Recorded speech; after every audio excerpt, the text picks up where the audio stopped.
Hi people, my name is Hosanna, and for those of you who don't know me, I'm going to try and introduce myself a little bit more. So I'm born and raised in Uganda, and so that makes me a Ugandan. And then I also happen to have been married in Kenya, so my children and my husband are Kenyan. So I know about both countries. And so this is why we're here. We're here just because my friends from Kampala always inbox me asking me about some things they require to travel from Kampala to Nairobi. And one of the requirements really, you guys, is you must have your traveling documents, obviously, and you must know whether you're going to travel by bus or by air.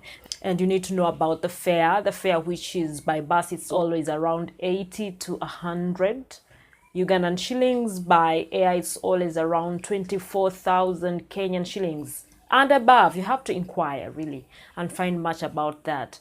And then the traveling documents you must have is one, an ID, and then the yellow fever card. Do not forget the yellow fever card because you cannot cross the border without it. So you will either carry your 100,000 shillings, Ugandan shillings, and get a shot at the border, or you get it from any hospital. Well, a good thing with it, it's a one-off. You pay it once and you keep traveling with it every time you're traveling to Nairobi. And so another thing is that if you have kids, make sure they have also traveling documents. They can't have IDs if they are below 18, so you have to make sure they have the birth certificate, the letter, helping them to travel. Are we together? And then another thing you have to make sure is you have exchanged money from Kampala, because I promise you, if you do not exchange your Ugandan shillings from the Ugandan bureaus, you're going to find it very hard at the border. At the border, there are these guys who exchange the money, but sometimes they give you at the highest rate ever. Or if you happen to get one, they might also con you. So you have to be careful. Exchange it from Kampala. Make a mistake of traveling with the Ugandan shillings to Nairobi, you will hustle, because these guys do not accept Ugandan shillings. It is so sad, guys, because I don't even see Ugandan banks in Nairobi. If you've seen one, correct me, but I've not seen yet. I've seen 1,000. Sorry, they're not 1,000. A few Kenyan banks in Kampala. We need to be fair, guys. The government, what is it doing? Bank of Uganda, what are you thinking about us having banks in Nairobi? I don't even see mobile money shops here, MTN mobile money shops or Airtel. All I see is only M-Pesa. And I see M-Pesa shops in Kampala. Guys, we need to be fair. We need to be swift. How are Ugandans living in Nairobi? Ugandans in Nairobi, please let me know how you're living. It's tight. Make sure you don't carry anything in a kavera. Do not. Kavera is a plastic bag, for those who don't know. It's not allowed across the border. Kenyans do not allow a plastic bag. In Kigali, it's actually worse, because at the border, when you're going, even if you have your bread there, and pack it and put it in a khaki something, it's the same thing going to happen here in Nairobi, in Kenya. So it's so bad. Our government needs to think about it. Why is it that Uganda is the only dumping place for paper bags?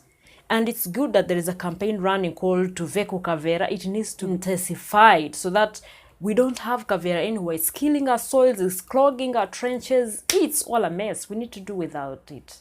You know, work on it, Kampala. And then another thing, guys. The moment you cross the border, you just know you have to buckle your seat. That driver will have already warned you long time. But for them, they are stopped anytime. Their officers stop you every time, even if you've already slept and they find you don't have a seat belt. They will wake you up, interrogate you, and it will be a very bad journey if you're not arrested. So it's the same thing we need to do in Kampala. The bad thing is that when you cross to Uganda, you can unbuckle your seat, because Ugandan officers don't care about the seat belts. All they care is what is in the boot. It's bad news, guys. You also need to care about our safety. You know, think about it more. And then another thing you need to know is, how long are you going to stay in the country? You know, if you want 2 weeks, they give you 2 weeks. If you want 1 day, they give it to you. But most times they give 3 months. And if you want, really, the maximum is only 6 months. If you've already reached Nairobi and noticed that you need more time, you can go back to immigration and they add you more time. There is even more options that I will discuss some other time. Are we together? It's easy for East Africans really to travel to Nairobi. I think these two countries are friends, so it's not hard. Isn't that all that you need to know? So let's discuss other things, guys. If you know that I haven't talked about it, discuss it in the comment section. And of course, if you're driving, you also need to have documents for your vehicle. It's going to be a long time for you because you'll be stopped a lot by officers in Nairobi. The moment they see a Ugandan number plate, they do that. I've done that twice. I've traveled in private means twice to Nairobi. It was a hectic time, though comfortable, but they stop you a lot. So you have to have your documents. You must be having your guys at the border to, to clear you. It's a long process, but it's all easy for East Africa. The moment you learn these things, you're good to go. I hope I've helped you guys. See you as we learn more about these two countries. I'll be bringing you more differences and more things. Ciao. I love you.